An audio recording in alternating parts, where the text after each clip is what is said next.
Alors bonjour tout le monde, je suis contente de vous voir virtuellement. J'espère que vous êtes contents qu'on puisse vous faire des petites capsules pour revoir ou voir pour la première fois là, des concepts qu'on retrouve au niveau de la puissance. Alors cette semaine, on va traiter l'équilibre. L'équilibre, c'est quand même un concept très important en taekwondo parce que, je veux dire, on se déplace beaucoup et en plus, on a différentes positions. On est parfois sur un pied, parfois on a nos deux pieds, parfois même on va sauter d'une position à l'autre, on va se déplacer d'une position à l'autre rapidement. Donc, pour un court temps, on est vraiment, on n'a même pas d'appui au sol. Donc, il faut voir l'équilibre, à quoi ça peut servir. Dans les définitions, l'équilibre, c'est un état, soit de repos ou un état stable, qui permet que l'état est stable parce qu'il y a deux forces égales qui agissent d'un côté ou de l'autre, ce qui permet justement d'avoir un équilibre. Maintenant, quand on parle de la définition d'un état de repos, ce qu'il faut faire attention, c'est que quand on parle de repos, on dit ben ça bouge pas, c'est stable, mais c'est pas tout à fait vrai. Parce que quand on parle d'équilibre, ça bouge toujours un petit peu à gauche, un petit peu à droite, un petit peu en avant, un petit peu en arrière. Souvent, c'est imperceptible à l'œil, mais il faut toujours se réajuster. C'est pour ça que les muscles stabilisateurs chez la personne sont très, très importants parce qu'on va parfois ramener le thorax par en arrière, parfois on va le ramener par en avant, sur les côtés. Donc, les muscles sont super importants justement pour contrôler continuellement notre équilibre.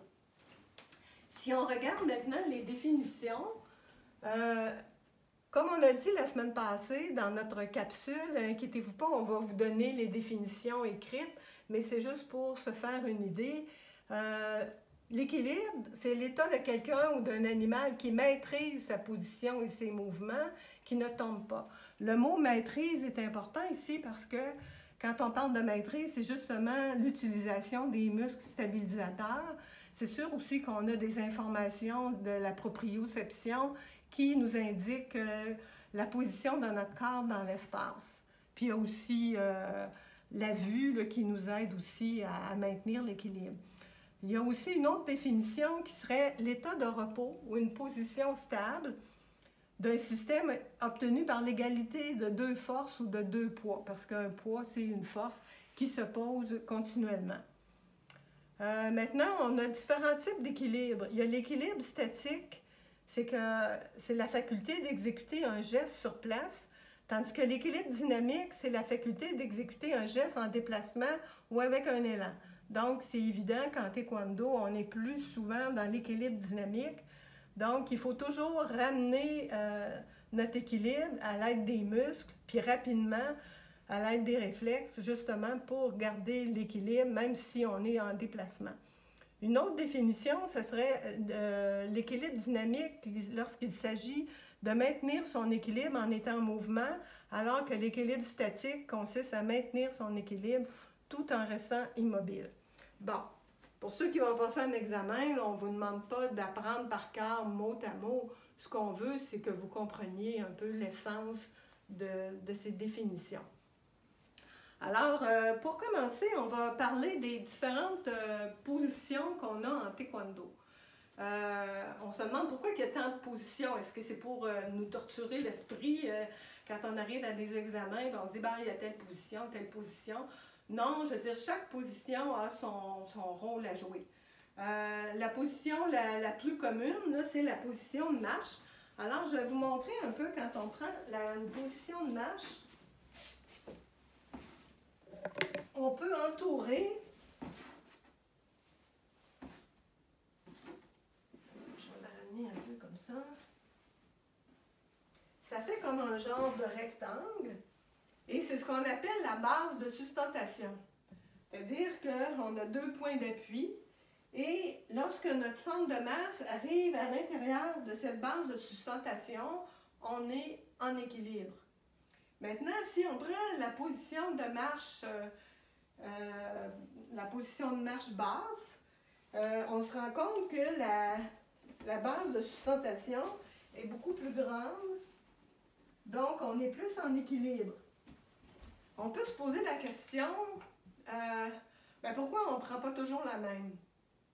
Je vous encouragerais cette semaine ou à l'aide de votre instructeur là, durant votre cours, si vous avez quelques minutes, de prendre la position basse et puis d'essayer de bouger rapidement. Vous allez voir si quelqu'un vous pousse doucement, vous allez voir que c'est très difficile de bouger quelqu'un qui a une position basse. Parce que la base de sustentation est grande et puis notre centre de masse, que je vais vous expliquer un petit peu plus en détail tantôt, est très très bas. Donc la position de marche, la position basse plutôt, c'est une position où on est très très en équilibre, mais on l'est tellement qu'on a l'impression d'être ancré dans le sol. Par contre, il y a d'autres positions, comme la position au niveau du combat, où on est sur le bout des pieds, on est très très rapide. Tandis qu'on est très rapide, mais on est beaucoup moins stable, puis beaucoup moins en équilibre. Donc, il faut avoir différentes positions en taekwondo, justement, pour pouvoir décider selon le moment si on a besoin d'avoir beaucoup d'équilibre ou si on veut avoir plus de vitesse. C'est la raison pour laquelle là, on a plusieurs positions. Si, mettons, je regarde la position des pieds joints, comme ça, là, on voit que la base de sustentation est très, très petite. Ça veut dire que c'est sûr qu'on a beaucoup moins d'équilibre sur une petite base de sustentation comme ça. Si je vous posais la question, là je vous demande de réfléchir dans votre tête, quelle est la position qui demande le plus d'équilibre puis qui est la plus difficile en taekwondo?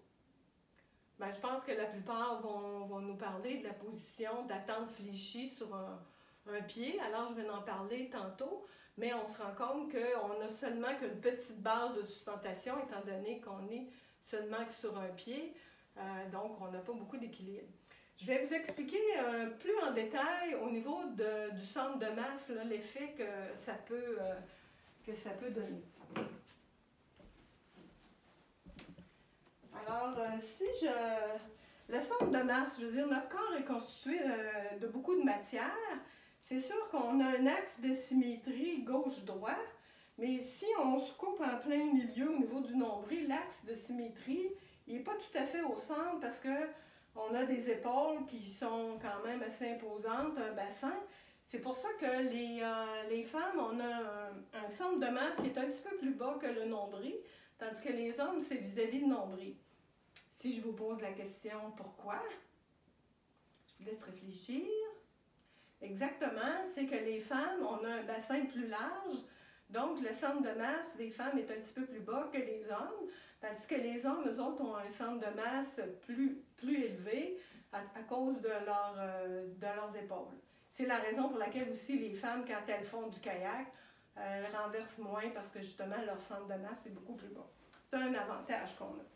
Donc, le centre de masse, si on prend tout ça et qu'on fait une moyenne, on a ce qu'on appelle le centre de masse. Donc, c'est comme une moyenne de toute la matière d'une personne. Si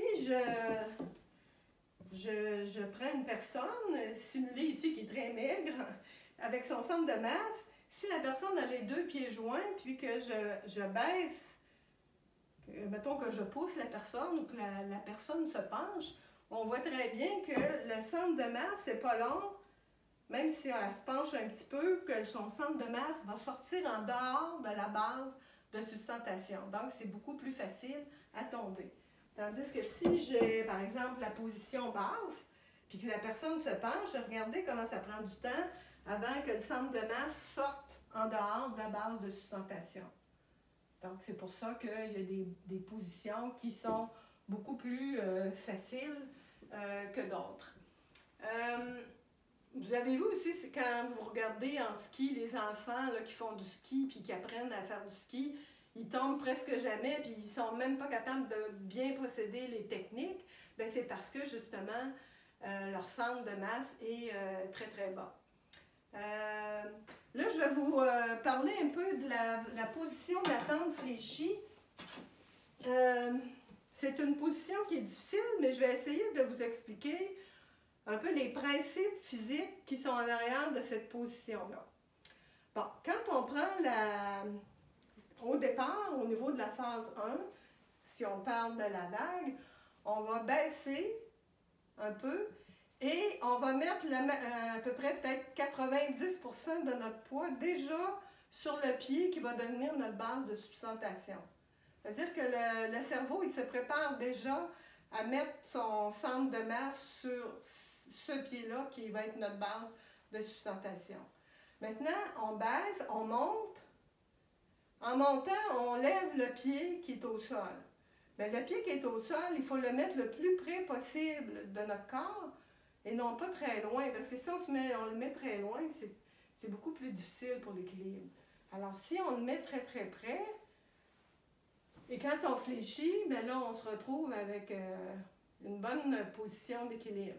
Même le pied ici, il faut le mettre le plus près possible pour que l'ensemble de la masse soit le plus près du centre de masse. Et on fléchit justement pour que le centre de masse soit un petit peu plus bas. Comme on a dit tantôt, excusez-moi, comme on a dit plus bas tantôt, c'est que plus le centre de masse est bas, bien plus c'est facile. Alors si on baisse, bien ça devient plus facile de maintenir l'équilibre. Puis de faire un beau coup de pied. Alors, ce que je vous demanderai cette semaine, et peut-être avec votre instructeur, c'est d'essayer de différentes positions, voir la différence au niveau de la base de sustentation, de voir quelles sont les positions où vous êtes le plus en équilibre, et puis de voir dans les déplacements lesquels seraient le plus favorables si vous voulez avoir soit de l'équilibre ou soit de la vitesse. Parfois, il faut comme mélanger plusieurs positions. C'est la raison pour laquelle il y a plusieurs positions en taekwondo. Alors, je vous remercie beaucoup. Comme on a dit la semaine passée, vous pouvez avoir des questions que vous allez m'envoyer par courriel. Je vais ramasser toutes vos questions, puis à la fin, le dernier cours, on va faire une synthèse et je vais répondre à certaines de vos questions. Alors, je vous souhaite une bonne semaine et à la semaine prochaine.